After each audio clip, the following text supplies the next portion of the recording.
محرم الحرام کی 10 تاریخ اس دن کا نام یوم عاشورہ ہے۔ دنیا کی تاریخ میں یہ بڑا ہی عظمت اور فضیلت والا دن ہے۔ اسی دن حضرت آدم علیہ السلام کی توبہ قبول ہوئی۔ اسی دن حضرت نوح علیہ السلام کی کشتی طوفان میں صحیح سلامت جودی پہاڑ پر پہنچی۔ اسی دن حضرت ابراہیم علیہ السلام پیدا ہوئے۔ اسی دن آپ کو خلیل اللہ کا لقب ملا اور اسی دن آپ نے آتش نمرود سے نجات پائی۔ اسی دن حضرت سلیمان علیہ السلام کو سلطنت عطا ہوئی۔ اسی دن حضرت ایوب علیہ السلام کو مہلک مرض سے شفا ملی۔ اسی دن حضرت ادریس علیہ السلام اور حضرت عیسیٰ علیہ السلام کو آسمان پر اٹھایا گیا۔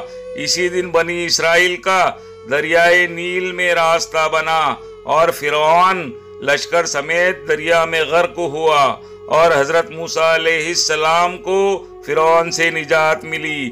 اسی دن حضرت یونس علیہ السلام مچھلی کے پیٹ سے زندہ تشریف لائے اور اسی دن حضرت امام حسین رضی اللہ عنہ اور ان کے خاندان نے میدان کربلا میں جام شہادت نوش فرمایا۔